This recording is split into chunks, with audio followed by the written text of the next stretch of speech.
from Kona Mona. That's amazing. We're at 102 likes. You know what I'm talking about? For the bingo. That's what I'm saying. That's what I'm saying.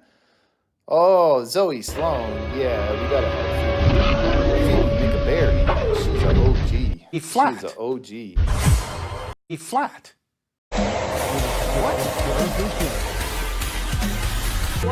The earth is flat, the earth is flat, it's flat, the earth is flat, earth is flat, the earth is flat, the earth is flat, it's flat, the earth is flat, earth is flat, the earth is flat, the earth is flat. Brother, and chips that are flat. But that's all they had. But they're still flat. Try my Ruffles. For a lot of people, there's only one potato chip. Ruffles. Now that's a chip. Because Ruffles brand potato chips taste better than other regularly made chips. Have to give one to everybody else. I think the world was flat. That's the truth.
I think that's awfully good. That one before was pretty good. We have about 15 seconds. Oh yeah, you got a lot of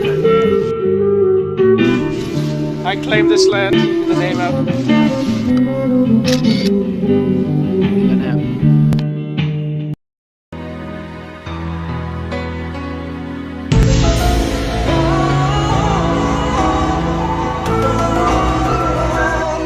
Have been banned from the Mickey Mouse Club for inappropriate behavior.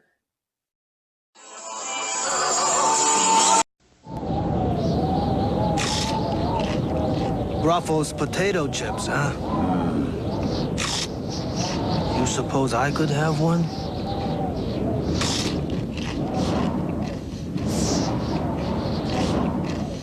Well, if I give one to you, I have to give one to everybody else.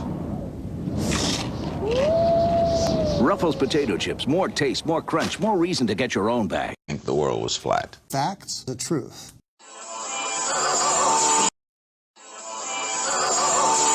I think the world was flat. Facts, the truth. Sorry. My message to unvaccinated Americans is this. What more is there to wait for? Hey. Want to listen to some tunes? Welcome to the show, where you don't know if it's part of the show. Welcome to the show, if you don't know. You don't know. Play with what? Into the soft light of this Florida dawn emerges Friendship 7, making its debut to the day of its destiny.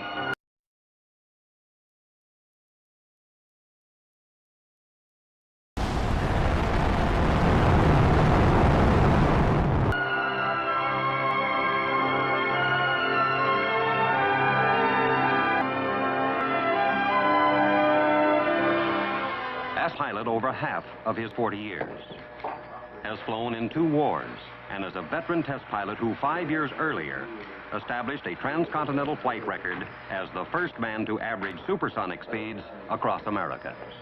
He volunteered for space flight, is one of 7 astronauts selected for Project Mercury, the man in space program directed by the National Aeronautics and Space Administration.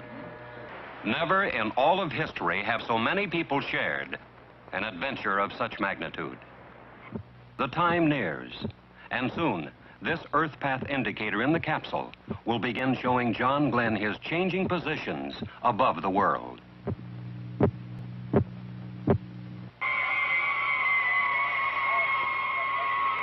Status check, pressurization. Locks tanking. Have a blinking high level light. You are go. Water systems. Go. Range operations. Mercury capsule. Go. All pre-start panel lights are correct. The ready light is on. Eject Mercury umbilical. Oil evacuate. Mercury umbilical clear. Mercury evacuate. Lights on. All recorders too fast. T-minus 18 seconds.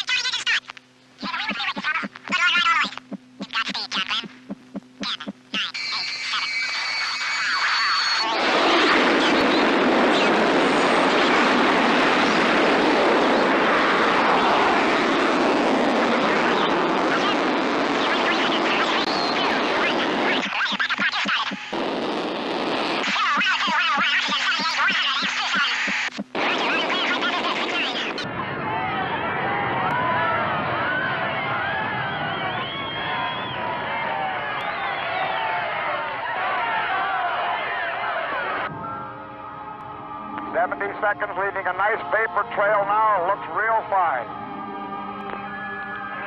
Cape is go. We're standing by for you. Roger. Cape is go, and I am go. Our capsule is in good shape. All systems are go. Roger. 20 seconds to Seco. Seco. Roger. Sustainer engine cutoff. The moment when the final Atlas engine will shut down.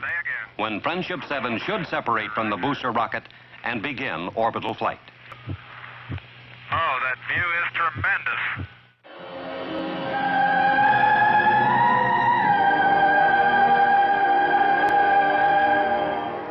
To John Glenn now belongs an awesome panorama. The world curving beneath him, just as it was filmed from an earlier Mercury capsule. Roger, 7. You have a go. At least 7 orbits. Roger. Understand go for at least 7 orbits. This is Friendship 7. Can see clear back a big cloud pattern way back across toward the Cape. Beautiful sight.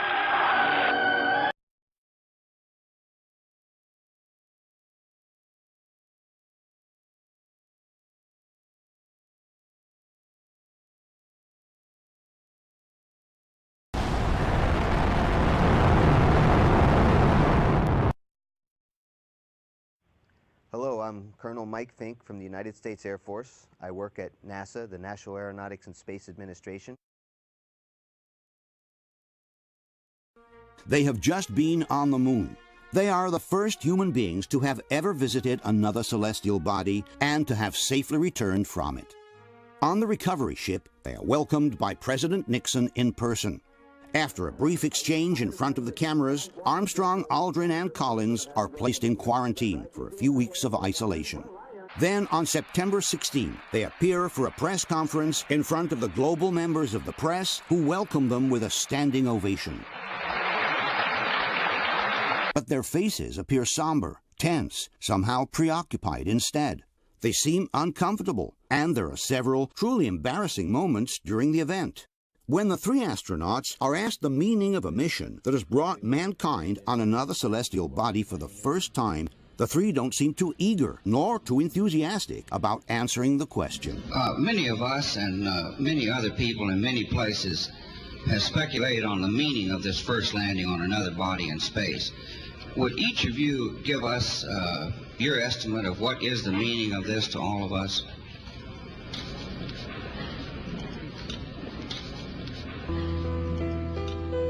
And when Armstrong describes their achievement as the beginning of a new era, he seems more like a person forced to read from a script than someone actually convinced of his own words. The entire program, it's a beginning of a new age. Possibly the most embarrassing moment of all comes when the famous astronomer and journalist Sir Patrick Moore asks the astronauts whether they could see stars from the moon. When you looked up at the sky, could you actually see the stars and the solar corona in spite of the glare? But not one of them, surprisingly, remembers having seen a single star by the naked eye. We were never able to see stars from the lunar surface or on the daylight side of the moon by eye without looking through the optics. Even Collins, who was left orbiting the moon while the other two descended on the surface, does not remember seeing a single star. I don't remember seeing any.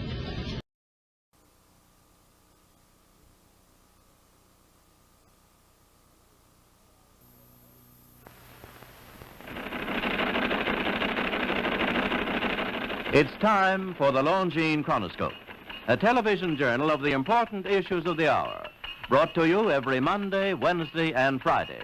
A presentation of the Longines Whitnor Watch Company, maker of Longines, the world's most honored watch, and Whitnor, distinguished companion to the world-honored Longines. Good evening, this is Frank Knight. May I introduce our co-editors for this edition of the Longines Chronoscope? Larry Lasser, CBS News correspondent, and Kenneth Crawford, National Affairs Editor of Newsweek magazine. Our very distinguished guest for this evening is Admiral Richard E. Byrd. The North Pole used to be a no man's land, but these are the days when, by buying a ticket on a commercial airliner, you can fly across the North Pole and drink a cocktail at the same time. You know, only 70 or more years ago, about 35 years ago, our guest tonight found out whether there was any land north of the North American continent. He made that first discovery. Well, Admiral, do you hope to see that? I do. Well, Admiral, would you say that since you've been to both the extremities of Earth, are these expeditions to such far-off places, are they getting easier because of modern techniques, or is danger still close at hand? Well, it's a little risky, but nothing like it used to be with the old slow planes and the small cruising radius where we had to put down bases. We replaced the dog teams, and of course that was a big improvement. But now the planes go much faster and they are safer, and they have a much bigger cruising radius. You haven't got the danger of a terribly heavy load. Admiral, an expedition to which I believe you're the advisor is now en route. What is that expedition doing? Well, that's the icebreaker Atka, and it's a reconnaissance expedition. It's going down to the South Pole area to make certain observations and to look for some bases. They will be back in April, and they will report back, and upon the information we get from that undertaking, we will base the bigger expedition that's to follow. Is that very definitely planned, or is that... That is being planned right now. So I'm willing to say to you that there will be a number of expeditions that will follow, I think, year after year, at the bottom of the world, because the government has really become interested. Well, Admiral Byrd, I can understand, I think everybody can, the interest in the North Pole because it's so near our greatest challenger, Soviet Russia. But why this interest in the bottom of the world? Nobody living down there, is there? No, it's pretty cold. There's only one permanent resident, that's the emperor penguin. The little ones live further north. I tell you one reason they're interested. It's by far the most valuable, important place left in the world for science. That's why the scientific groups all over the nation are really interested. But more important than that, it has to do with the future of the nation, those to come after us, or even during your lifetime. Because it happens to be an untouched reservoir of natural resources. And, you know, as the world shrinks with an ever-increasing acceleration, far-flung places, once useless, like we thought the North Pole was, and no man's land, become very useful. The bottom of the world will be important, not only to us, but to our allies. I was going to ask you, does it have military importance? It has some, and as the world shrinks, it will continue to shrink with an ever-increasing acceleration, thus bringing these places closer. And in the future, I can see a time when it will be very, very important strategically. Well, has the development of air power increased the strategic importance of places like the very much Palma Peninsula, we'll say? Very much so. Even now, if anything happened and we lost the Panama Canal, we would have to control the islands just north of Antarctica, which are part of Antarctica, and between there and Cape Horn.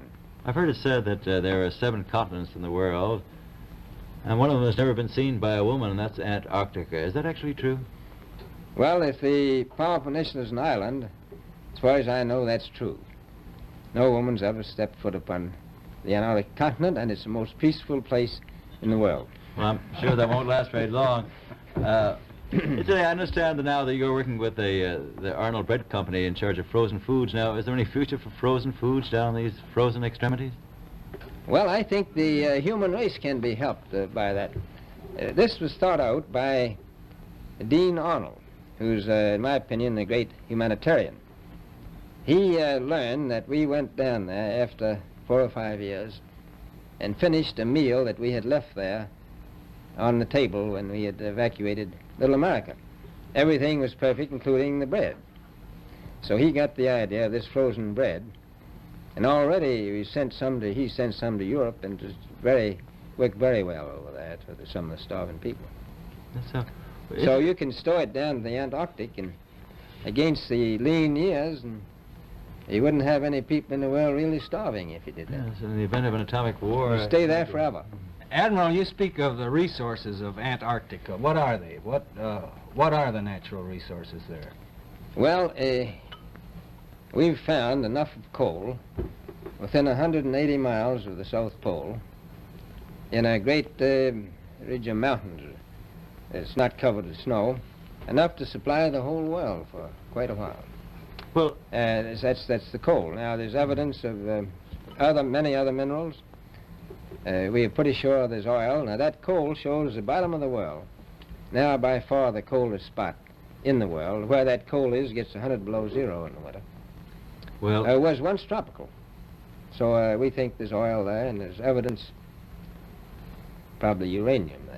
Is it any secret? Is there uranium there? That would be the only thing that would be practical to actually go after, I suppose. Everything else would be economically unfeasible, wouldn't it? Well, as we recklessly expend our resources, the time will come when we'll have to go after that stuff down there.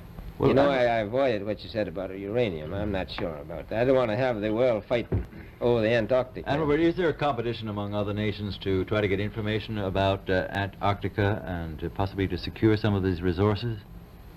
Well, yes. There are now 7 nations very much interested. Russia is interested tremendously. That I'm sure of. Australia has an expedition down there. The Argentine, the Chile, New Zealand, Britain, and so on. Now, you can understand those people down there being interested because they live down there, the New Zealanders, the Argentinians, the Chileans, and Australians. And so we don't do much about claiming anything. Admiral, you make this sound a little crowded. Are there that many expeditions now there or en route there? Well, you know, as I said, it's the most peaceful place in the world, but I don't think it will be for long because of this intense interest on the part of other nations and this nation. Well, Admiral Byrd, are private expeditions a thing of the past? Is expedition and exploration, making expedition and exploration now purely a government function because of the tremendous cost? No, I don't think so. I think down south it may be more or less a thing of the past, but not other expeditions that go there. A lot of them go north now. This latest expedition now on the way is a government expedition, I take it. Yes, that's the government. However, may I ask you, is there a great difference between the top of the world and the bottom of the world? There is. Now, the North Pole is the center of an ocean 10,000 feet deep. The South Pole, the center of a plateau, 10,000 feet high. The North Polar Sea is surrounded by continents slightly frozen. The Antarctic continent is surrounded by a belt of ice, frozen seas of at least 1,200 miles thick. Now, the south is a plateau. It gets, in some places, 14,000 feet up. I've been over areas about 13,000. and it's a little bit chilly up there. So there's that big difference between the top and bottom of the world. The North really isn't very cold up there on the Arctic Ocean. Not compared to the South. Admiral Byrd, we often hear it said that our young Americans now aren't as hardy as their forefathers. Do you think that Americans do measure up to the standards, the physical standards and morale standards of the past? I do. I don't believe that. I think they're just as hardy. Well, what would you say was the most valuable factor on expedition? Is it morale, or physical courage, or is it sheer equipment? Well, I've always thought that loyalty was by far the most important trait. The British told me that when I first went down in 28, that I couldn't possibly get through the winter night without a mutiny if I took more than 20 men. But to serve science, I had to take 42 men. Then I took 56 the next time, and so on. So, and I did find that loyalty was the most important thing during the winter night when it's very hard on your nerves. I think that's best trait. Well, that's a very valuable characteristic at any time. Well, thank you very much, Admiral Byrd. It's been a great pleasure to have you here tonight. It's a pleasure to be with you. Yeah. The opinions expressed on the Longines Chronoscope were those of the speakers. The editorial board for this edition of the Longines Chronoscope was Larry Lasser and Kenneth Crawford. Our distinguished guest was Admiral Richard E. Byrd. A Longines watch makes the most perfect Christmas gift. It has beauty, elegance, and enduring quality, and a universal reputation as just about the finest of the world's watches. Now, actually, barring accident or abuse, the Longines watch that you give this Christmas will be better than new after 5 or even 10 years of daily use. Time holds no terrors for a Longines. The exquisitely finished watch movement defies normal wear and friction, achieves unsurpassed timekeeping accuracy and reliability. Thus does Longines inner quality match Longines outer elegance. Among the finest watches of the world, only Longines watches have won 10 World's Fair grand prizes, 28 gold medals, highest honors for accuracy in fields of precise timing. Cased in precious metal, styled in the best of good taste, a Longines watch is a joy to own, an enduring symbol of your affection, the perfect Christmas gift. Yet, you may buy and proudly give a Longines watch this Christmas for as little as $71.50. Visit your Longines Whitnor Jeweler Agency and make your selection. Longines, the world's most honored watch, the world's most honored Christmas gift. Premier product of the Longines Whitnor Watch Company since 1866, maker of watches of the highest character.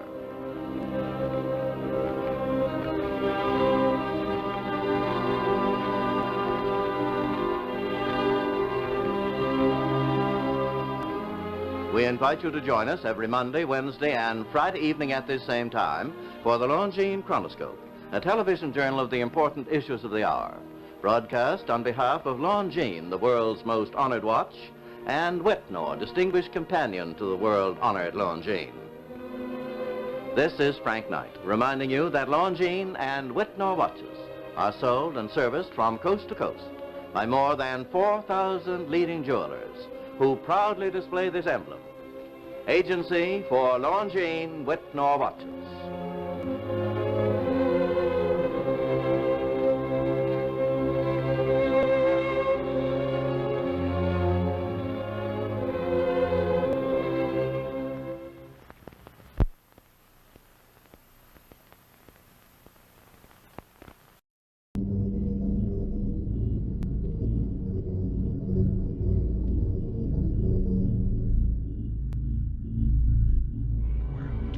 An empty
Think the world was flat. World was flat.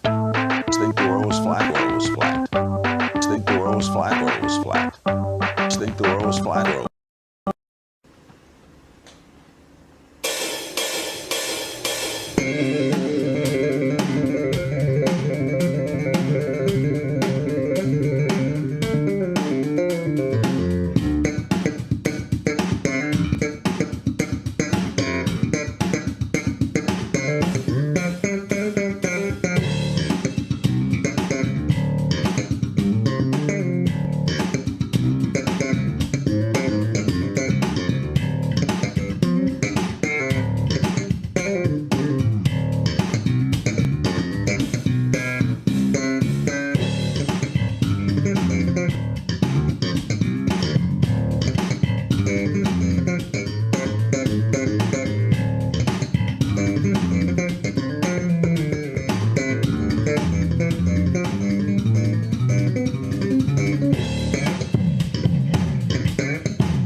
With an Israeli study that had 2.5 million patients and found that the vaccinated group was actually 7 times more likely to get infected with COVID than the people who had gotten COVID naturally?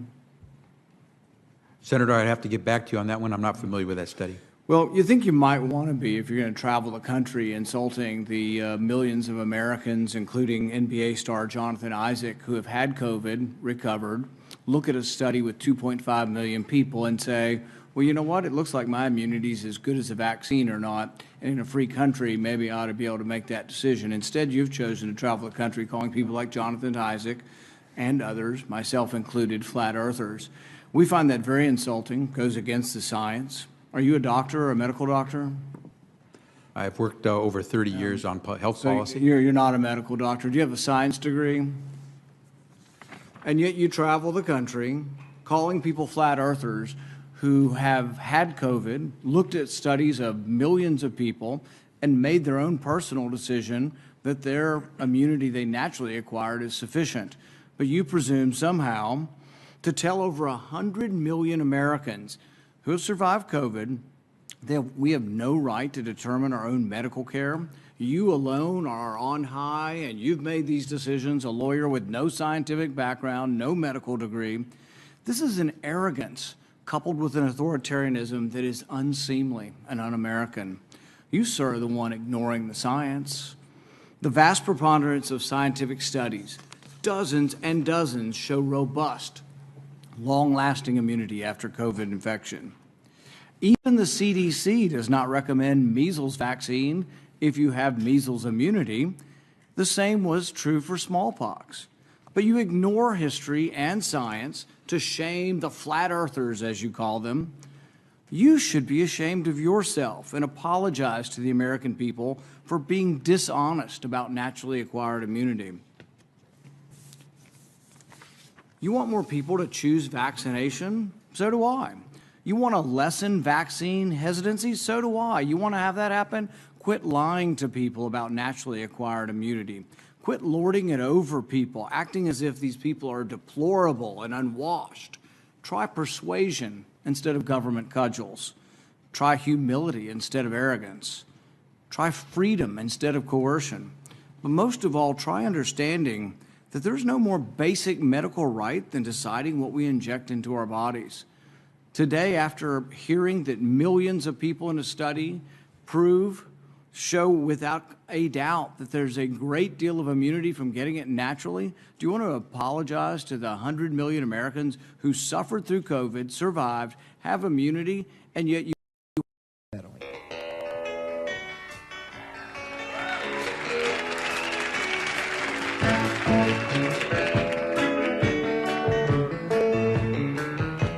clap your hands, it's all right.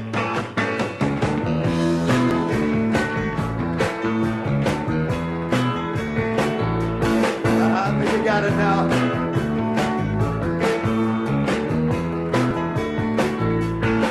Wash away my trouble, wash away my pain with the rain and Shambhala. Wash away my sorrow, wash away my shame with the rain and Shambhala. Hey, yeah, yeah, yeah, yeah.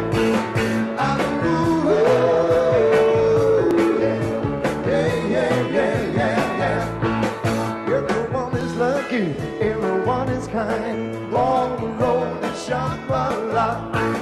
Everyone is happy, everyone is so kind, long the road to Shambhala. Yeah, yeah, yeah, yeah, yeah. Yeah, yeah, yeah, yeah, yeah. How does your light shine in the halls of Shambhala? How does your light shine in the halls of Shambhala? Yeah, yeah, yeah.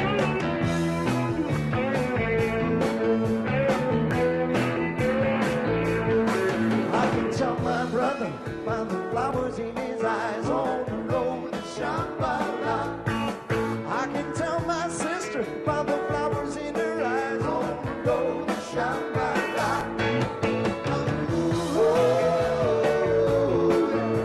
Yeah, yeah, yeah, yeah, yeah. On the road to Shambhala. How does your light shine in the halls of Shambhala? How does your light shine in the halls of Shambhala? Tell me, how does your light shine in the halls of Shambhala? Tell me, how does your light shine in the halls of Shambhala? Yeah, yeah, yeah. Yeah, yeah, yeah, yeah, yeah. On the road to Shambhala.